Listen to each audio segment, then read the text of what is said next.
To redub it? We're doing it now. Yeah, we just started. Yeah, so man, I hope I'm allowed to say that or I'll get chewed out again. You're not supposed to say we're recording it. Sorry, I just ruined everything. Yeah. Now, the new Dragonball Z series where they redubbed it, why did they change the Nappa flag from over 9,000? They changed it? They actually took out, it's over 9,000! Yeah, they changed it. Now it is just, it's at 9,000.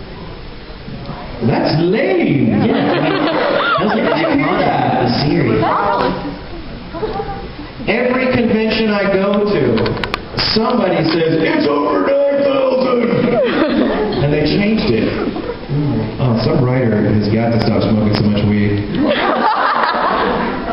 At least half as much. Yeah, maybe cut down a bit, yeah. Gosh. Oh, honey, guess what? I just wrote this great line. You know, originally it was over 9,000. Well, now I changed it to it's 9,000. Dude. Any other questions? Yeah. Drug related? No? Actually, she wanted to ask a question, but she's not.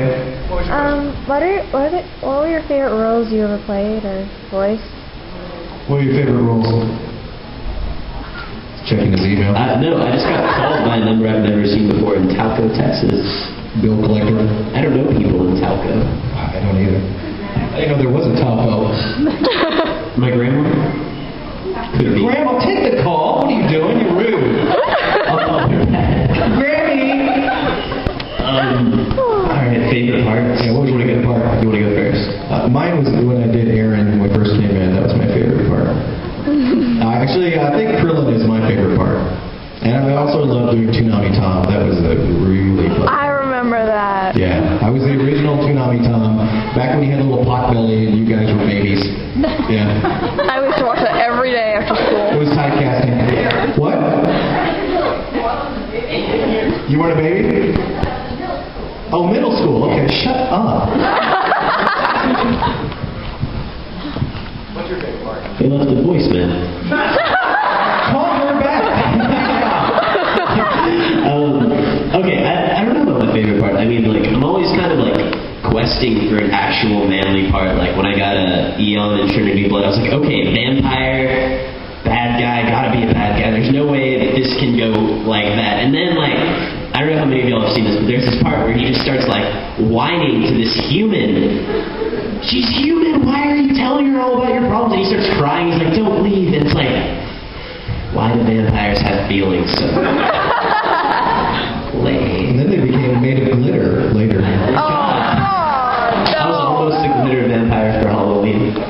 Came close. That is scary. Yeah, I don't remember how that came about. What happened?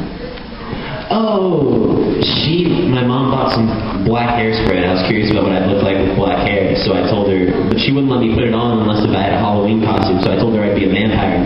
And she was like, okay, so you have to put in fangs too, and put on makeup to make your skin white. And I was like, no, I'll just have black hair. And she was like, no, it's not a costume. And so I was like, okay, I'll also put on glitter, and then I'll be a vampire. And trick-or-treat during the daylight. Right. Twilight. Or just have a couple people like carry around lights so that the glitter can sparkle off. Yes. Okay, so you got recapped in the part of it. You had to refer to the death thing out of it. Yes. Is it going to be like hard to do it again? I've actually already done it. I hope I'm allowed to say that now. But yeah, I've already done Hues' death scene. Oh. Yeah, it happens earlier in the re-deal, but and Hues is much more manic in this version. He's much more fun. But his death scene, there are some elements I like about this one more than the original, and then there's some I like better about the original too. But at least with this one, I won't tell you about it, except he has a lot more closure in this version. So, the ultimate closure. You should whisper to me and tell me, and then they don't know. And they'll be funny.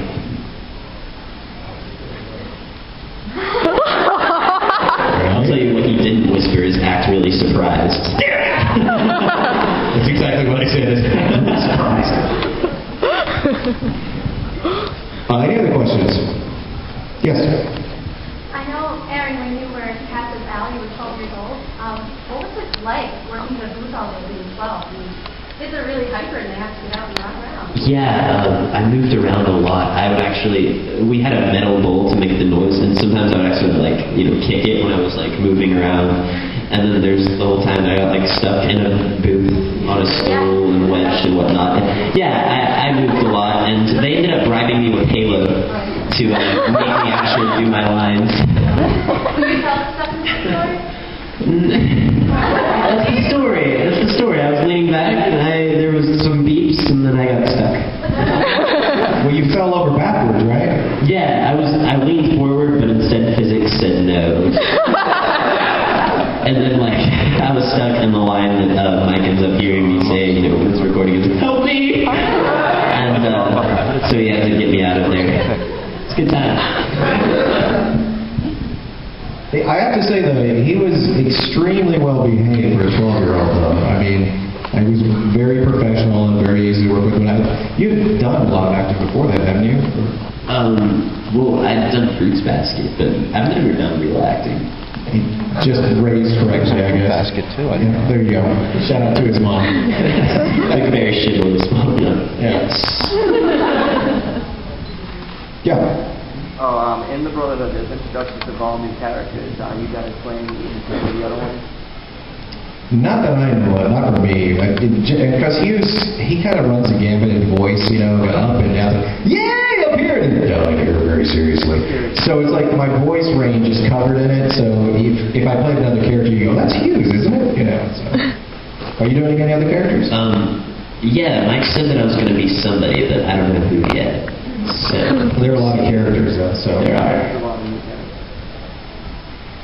Any other questions? Yes. Are there any characters that you specifically felt attached to? I guess that you liked playing more than any other. I really liked. I'm really attached to Krillin probably more than the others because it was the very first voice acting part I ever got, and it lasted so long. That he and I sort of grew up together in the part. And I learned how to be a voice actor through him. So that part is very near and dear to me.